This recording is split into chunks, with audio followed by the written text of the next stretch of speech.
I think I'll have to ask around on this, but I think judges have already found Bill's work to be among the best available science. It's not the only thing out there.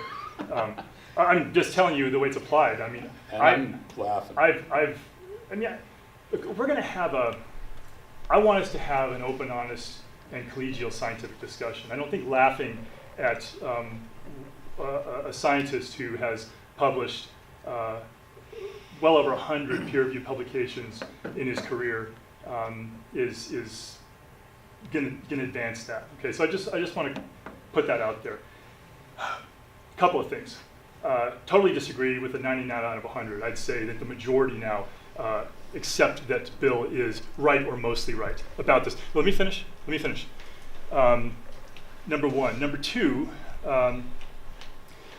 Bill Baker and Mark Williams published not one but two papers validating their methodology before they even published their first substantive results, one in 2010, one in 2011. Published peer-reviewed papers. Number three, there was a large group of scientists that made a number of criticisms in 2014 of Bill and Mark's work.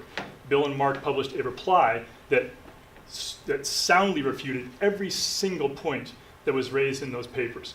So you and I would love to have a conversation about this because no one would claim that any one of us, including myself, has a monopoly on scientific knowledge. We've discovered everything, and that our work represents the pinnacle and all there is to know. No one would ever say that. You wouldn't say that about yourself. None of us believe that. We're all scientists. We're all discovering more and searching for the truth. There's always gaps to fill in. There's always things we thought we knew and we were wrong, or we didn't have it quite right, or we had a piece of the truth but not the whole. I think what Bill and Mark's work points to is this. Okay, I think it is actually points to a larger cohesive whole in terms of our knowledge than a contradiction of past work. The past work was indicating a lot of frequent low-intensity fire in open park-like forests. Bill and Mark's work shows that that is exactly right. It just wasn't the whole truth. It was a portion of the truth. Same forest type, same landscape, same time. You had denser forests that were burning at moderate and high intensity.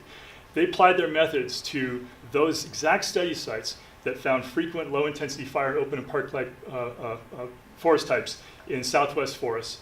And they found in 9 out of 9 cases, their results confirmed that exact thing on those sites. It confirmed the other studies, but at the same time, those were not the only things. There were other areas that had variable intensity fire effects, variable density forests. So again, I don't think that you and I can effectively hash that out. We'd take the whole time here, but I would love to talk to you about this more. And if you're willing, let's carry on a conversation online about this and have that collegial dialogue, because I would really like to do that. Yeah. So I had 2 questions, and they're unrelated.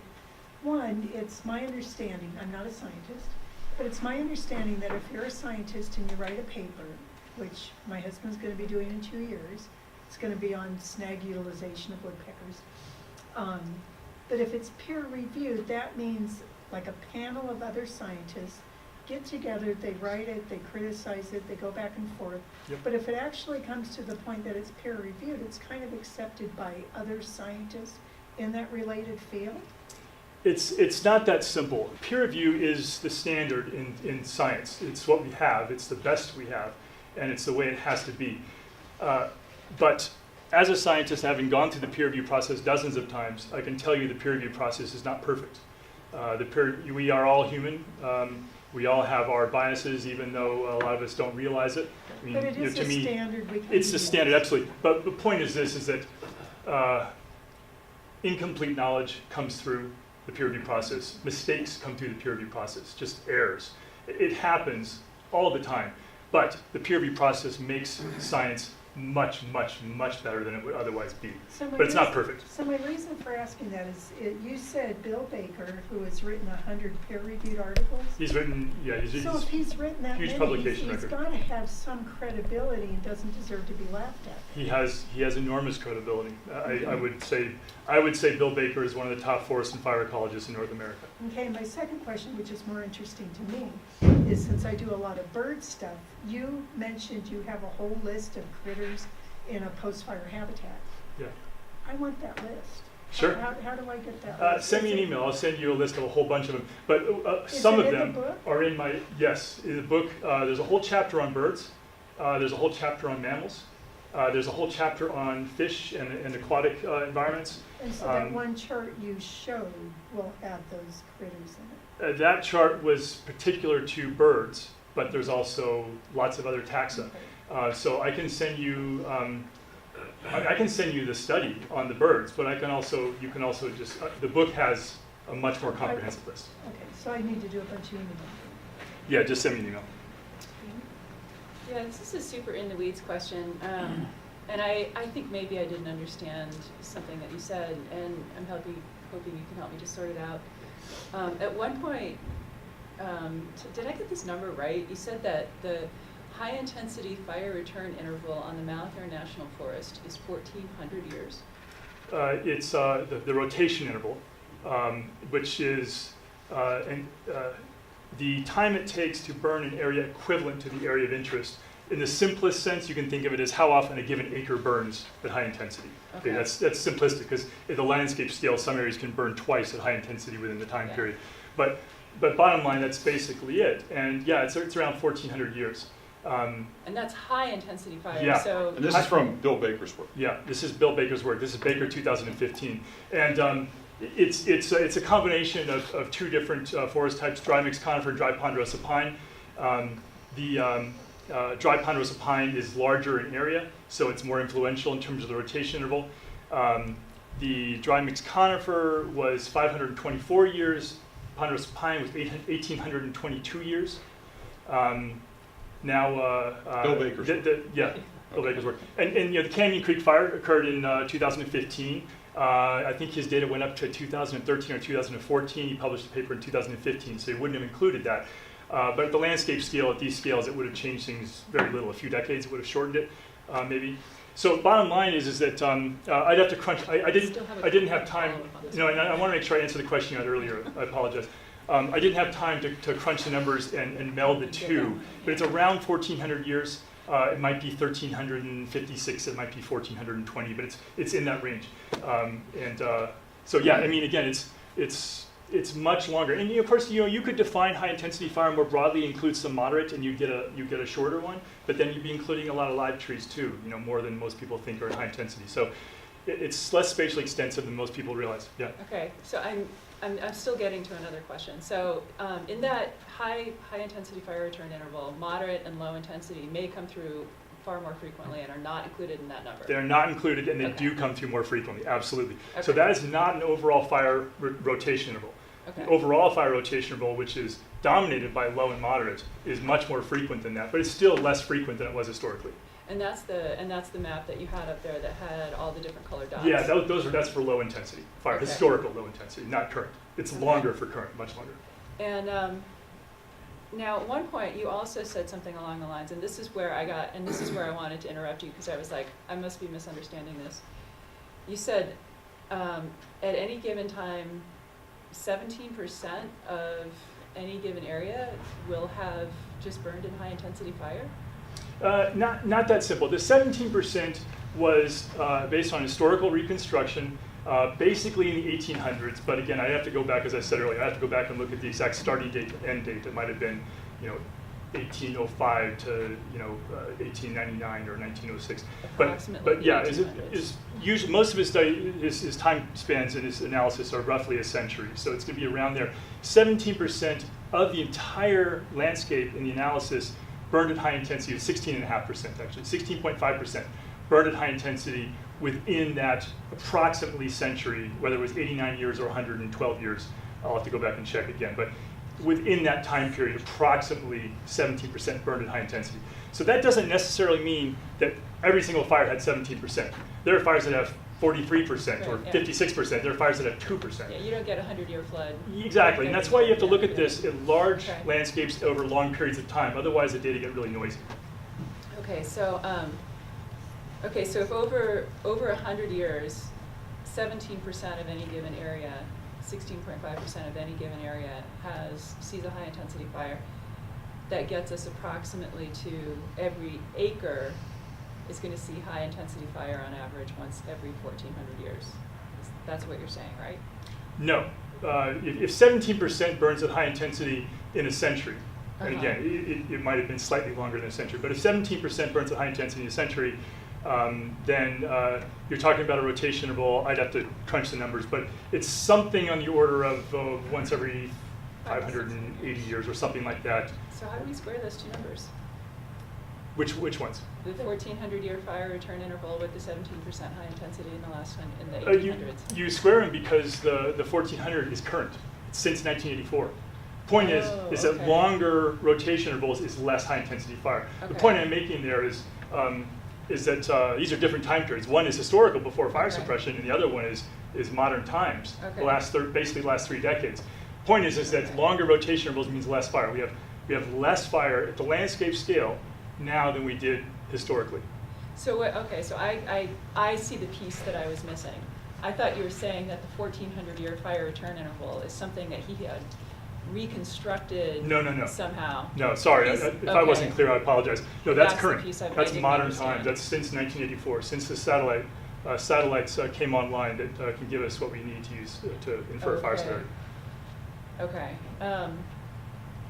Okay. Thank you. Yeah. Let me think on that some more. Sure. Why don't you tell us how Bill Baker knows so much about historical fire rotations? What are his methods? Can you explain? Bill's methods are based upon field surveys that were done by the General Land Office in the 1800s.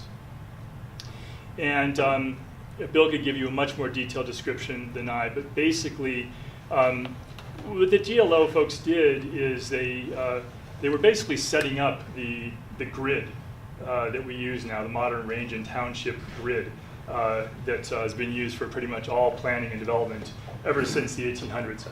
And when they get to corners and on section lines, they would record certain things. They had methods that they would use, and they would record species and size within a certain distance. So what Bill did is, Bill and Mark Williams, they would use those data to look at what the stand structure was like in those areas. Species composition, tree density, size, a lot of things. Some of these areas were, and they also recorded things like the GLO surveyors recorded things like, shrub cover and young stands, dense stands. They made qualitative notes too that were also useful. But the bottom line is that these things they can be used to infer basically successional patterns. If you've got, let me put it just in broad sense, if you've got a dense area of young trees, then that's a successional pattern from something. Typically it's going to be a high intensity fire, but it could be a patch of beetle kill as well. It could be wind throw. Most of the time it's going to be fire. Fire has always been the dominant disturbance process naturally, but it's not the only thing. And so that is the opposite end of the spectrum successionally from that open old growth forest where you've got a relatively small number of trees and they're really big and there's not much in between them.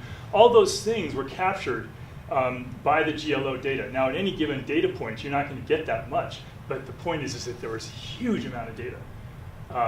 So there's a much more detailed explanation, but they used a number of different ways to cross-check and validate their findings. They published, like I said, 2 different papers before they ever published their first substantive results, looking at other data sources, cross-checking the results, calibrating, validating the results. And it's been, in my view, not only methodologically established, but also defended more than any other data set that I've ever seen.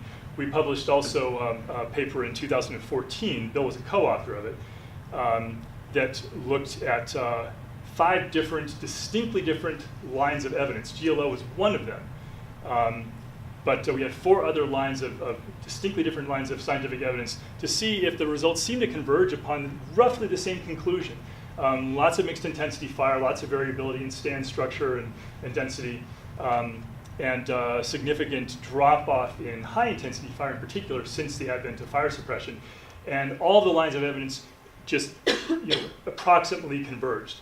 They don't always tell exactly the same story, but they tell very similar stories, and they all converge upon essentially the same finding as what Bill and Mark came up with from their GLO reconstructions. Now again, one line of evidence doesn't give you everything you need to know. But multiple lines of evidence from a scientific standpoint is, in my view, the gold standard, because you're taking totally different methodologies, applying them to the same question. And if your answers are converging, that is something that tells you you're on the right track. What other lines of evidence? So you've got, in addition to GLO, you've got early U.S. Geological Survey reports, some of which were not useful, but some of which were incredibly useful and had spatially extensive mapping, specific descriptions of what they meant by the highest level of category of tree mortality, like 75 to 100% timber mortality by volume. Actual maps of that, descriptions of it, time period in which those fires occurred, things you can use to infer rotation intervals, for example. So U.S. Geological Survey was incredibly useful. There are a number of those. One person in particular, I don't know how he did it, this guy named Lieberg, was all over the place in the Northern Rockies, in the Sierra Nevada, in Oregon. Amazing. And some paleoecological research as well, which can go back much farther in time than GLO or early USGS research. Stand age, second. What is that? What is Paleoecological, well, there are a number of different ways that people do this, but one of the more common ones is charcoal sediments. And you can correlate charcoal sediments that are in lake bottoms, for example, in undisturbed mountain lakes. You can correlate, you can think of it like, in a way, kind of like tree rings. You can correlate the thickness of charcoal sediments with, big, more intense fire years, that deposition. And people have done some really nice work actually making those connections with known fire occurrences. And it's pretty cool research. I've never done any of the paleoecological stuff myself. I wouldn't mind doing in the future. But there's some great groups of researchers that have, and they are coming to similar conclusions. So a lot of that's in our paper. And stand age reconstruction is another one that, again, any one of these in and of itself is imperfect, and you could certainly debate, and we're always going to continue to debate this stuff, which is healthy for science. But all of them together pointing to broadly similar conclusions, I think is pretty exciting for me. You're talking about John Lieberg. Yeah. Him that come through this country in 1906. John Lieberg was one of the USGS folks, and yeah. And it's your contention that his observations support your theory that there was a bunch of high severity fire around here? Because that's a real tough It's reading my to contention that John Lieberg's research, Lieberg's studies are, a portion of them are highly useful. I've gone through every one that I could ever find. I'd say probably 60% of them are throwaways. Not to say that he, didn't make good observations. They just weren't they weren't anything that I could apply quantitatively in any way. Those paleological studies that confirm Bill's findings, which studies are those? We had them cited in the paper. There's some work by Gavin and Colin Barali in the Klamath. I think it was 2010. Pierce et al. I think 2004. Yeah, Dan Gavin cored a bunch of lakes in the Klamath system. Yeah, there are a number of them, but I mean, those are a couple that come to mind. Blue Mountains. Yeah, I mean, there's a number of them, but again, like I said, any one of them alone, you wouldn't rely on and say, yeah, we know what the answer is. But together, I think they form a more powerful conclusion. Okay, we have other hands up. You asked a lot of questions of succession, James. I'd like to hear from other people. So Marilyn's first. So I suggest I buy each of you a beer.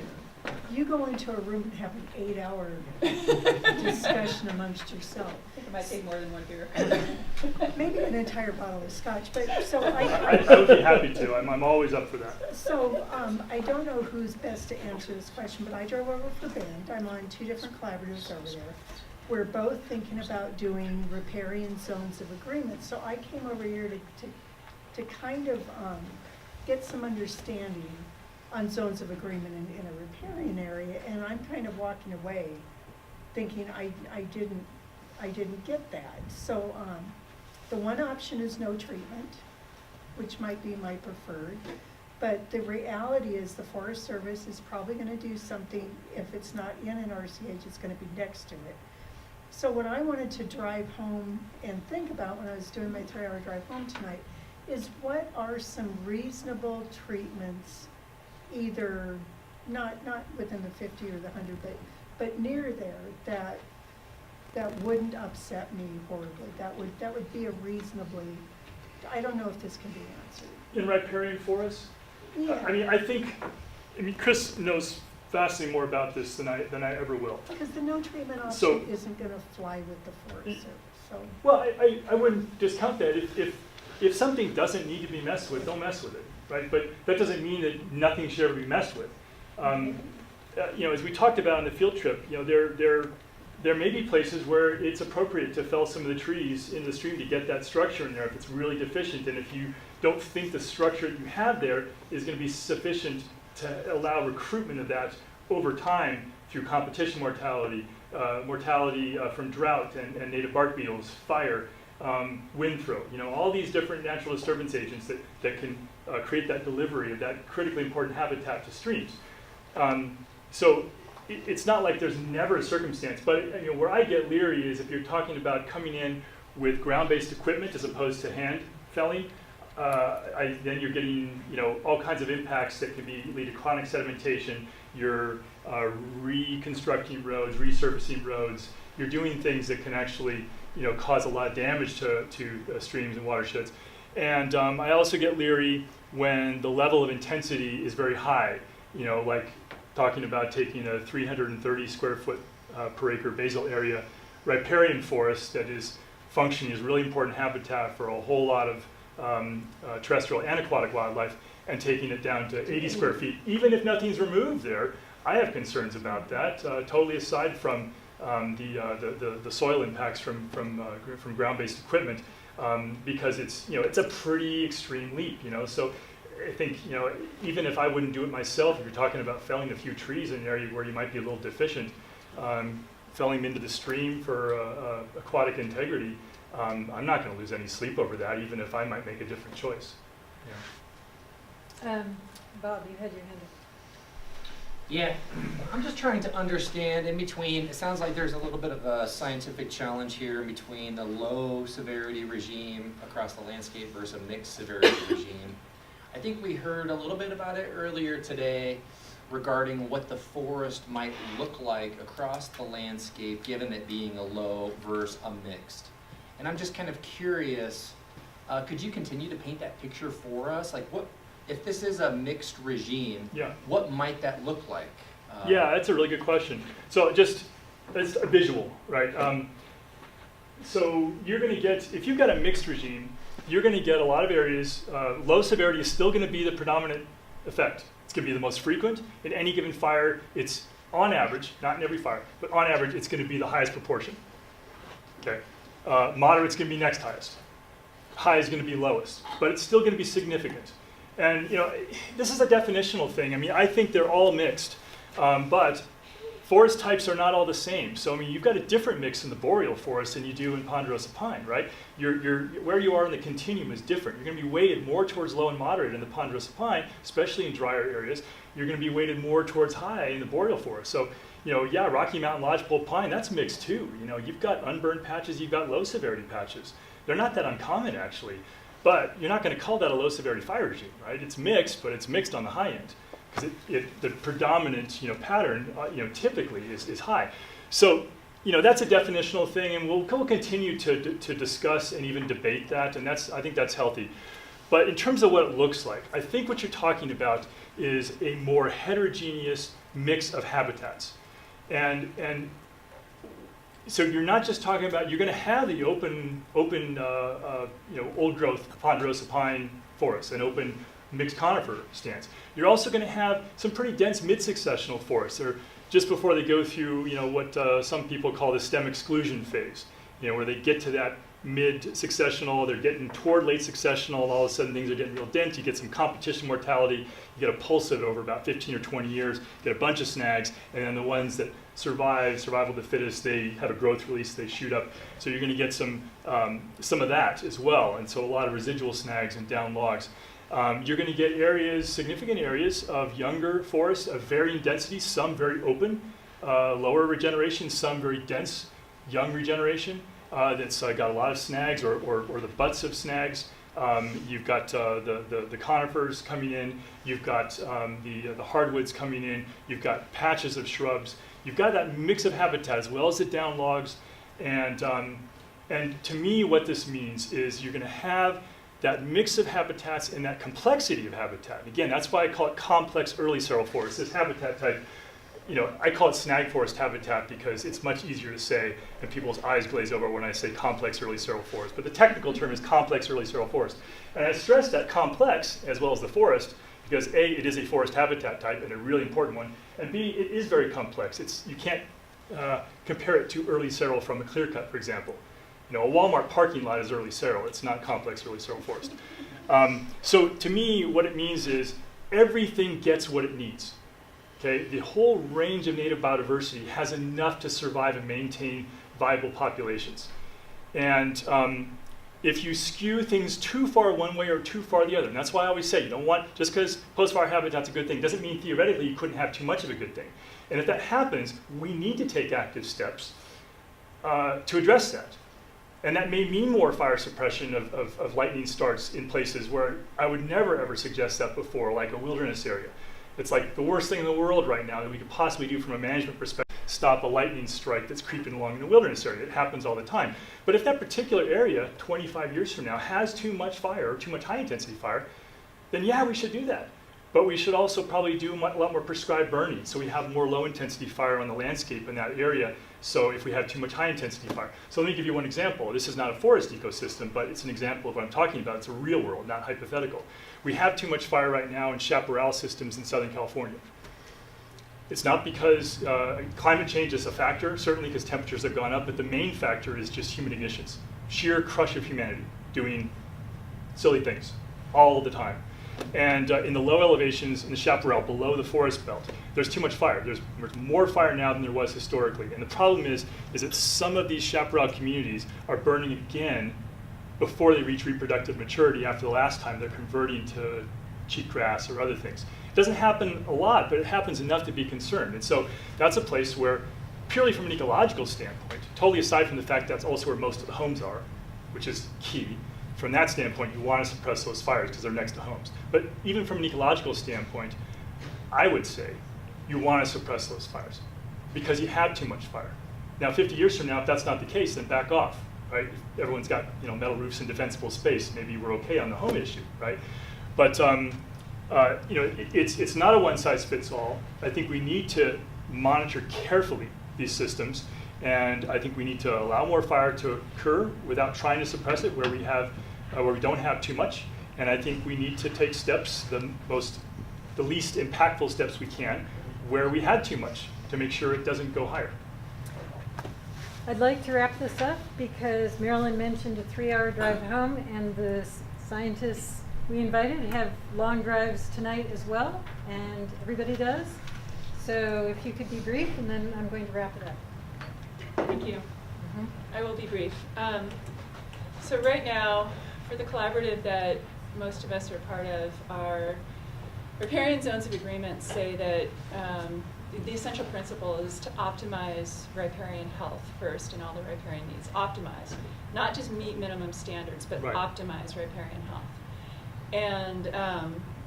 And I was wondering if you could give us a couple of principles about what that means to optimize riparian health. And I've heard a couple of things that you've said so far, and I'm wondering, and sometimes they'll go together and sometimes they'll rub against each other. And so it's just right now you mentioned too much fire in the chaparral based on historic principles. Is HRV a good standard to go with? One of the other things we've talked about briefly today is the habitat needs of rare wildlife, in particular fish. If we know we've got a rare species, should we enhance for that? Is there a percentage that we should look at? Like, you've talked a lot about heterogeneity, and you've talked a lot about disturbance mosaics, was I think the term that Chris used. Is there like a percentage across? Because, the problem that I have with heterogeneity and disturbance mosaics is like, I kind of feel like I'm left hanging out with, like, I could say almost anything goes, and I don't think that's the answer. No, not at all. I think we need to use the full range of science that we have that at this point in time best informs us as we can, and of course we'll be better informed as more research rolls in the future. But we use that to inform us as to what that that variation can and should be. It's not one thing, because again, these are dynamic systems, and they're affected not just by fire of mixed intensities, but also by drought and wind throw and competition mortality, and lots of things that happen in any given place and time, and they change successionally through time. Initially it might be mostly hardwoods after a high intensity fire, and then it's going to be shrubs and wildflowers, and then 15 years later, 20 years later, it might be mostly conifer. They start slower, and then they catch up, and then they pass everything, and you go into a different successful thing.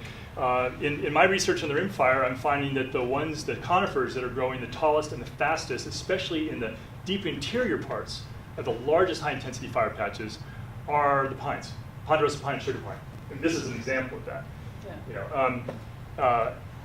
But 80 years from now, in those areas, I guarantee you, if there's not another high intensity fire, there's going to be an incense cedar and white fir understory. So I mean, these things, and that's not unnatural. You can't say, well, 80 years earlier it was mostly pine. Well, okay, yeah, 5 years before that was mostly shrub, and 5 years before that it was a mature dense forest before it burned at high intensity.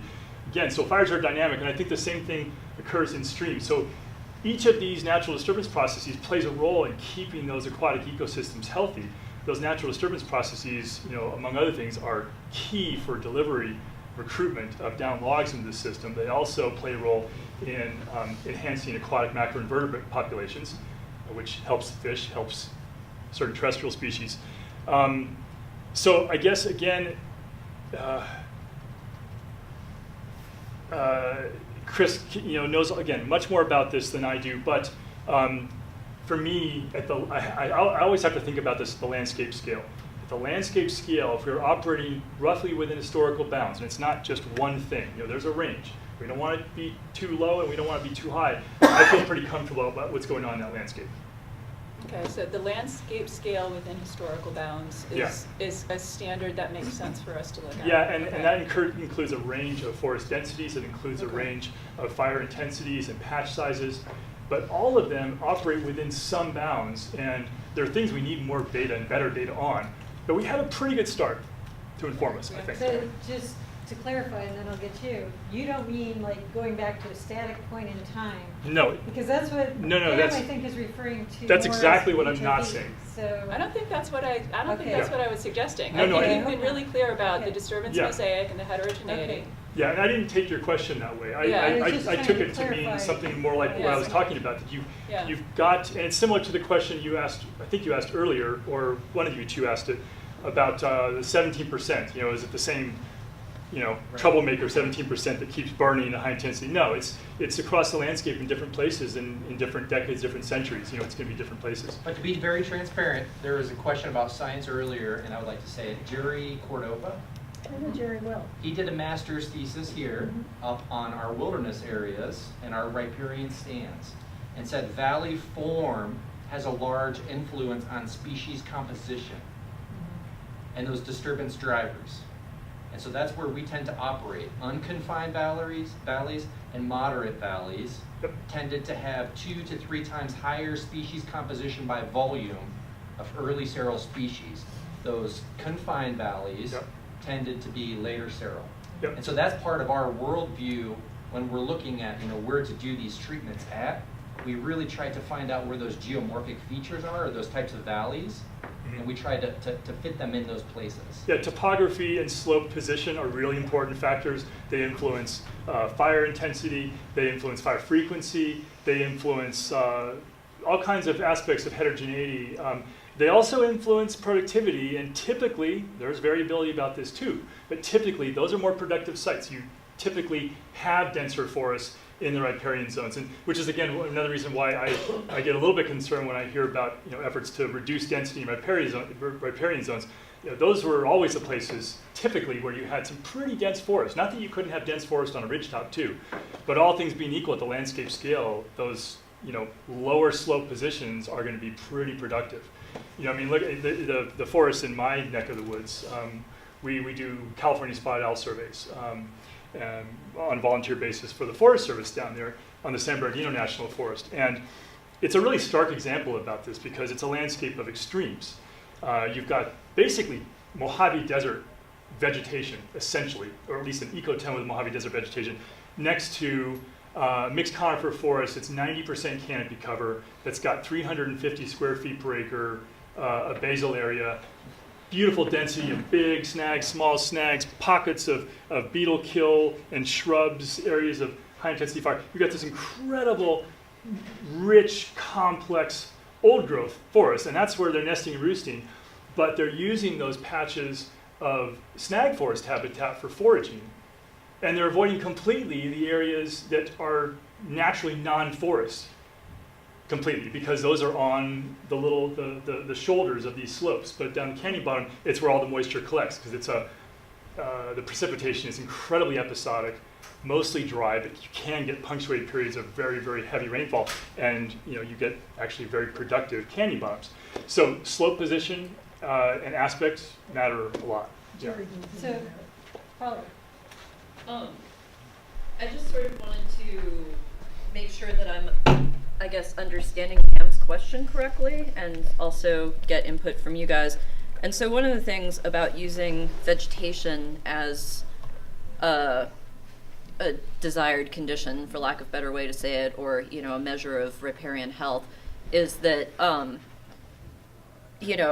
while it makes sense to a certain degree, I guess I worry about, and this sort of brings this conversation hopefully back around towards a little bit of the discussion that we all came here for today about zones of agreement. So, I worry that it's to the exclusion of other things, such as temperature and sediment. And so there's this really, really narrow focus on what the vegetation should be doing, and not necessarily paying attention to, temperature and sediment and shade and things like this. And I haven't gotten the chance to say all day, but the vast majority of streams in the Camp Lick project that are proposed for commercial logging in the outer RHCAs are right now not meeting either temperature or sediment or both.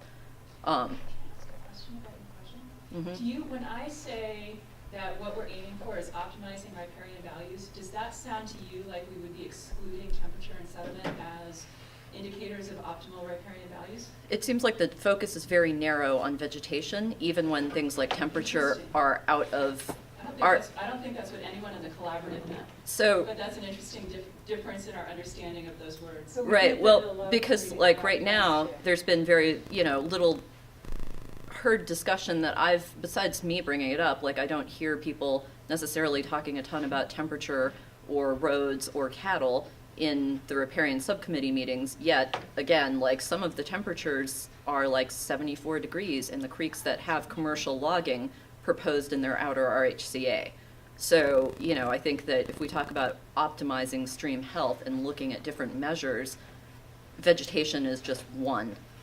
And so I am concerned about, also recruitment into the future, as well as, temperature, sediment, and other stream processes. So anyway, yeah, sorry. I'd like to end this. I really appreciate your perseverance and your perseverance, everyone who came. And I would like to show some appreciation for our scientists coming from so far away and working so hard with us today. If we could have a round of applause.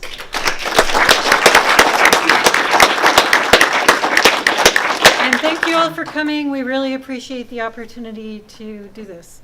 And please feel free to follow up with a call or question by email. I'm happy to always discuss, meet, talk on the phone, talk by email, send you studies, whatever. And I really want to say to Karen and Paula, and especially Paula, because I know you did the majority of the work on this, thank you so much for putting this together, for rising to the challenge and making this happen. Thank you. Good night, everyone.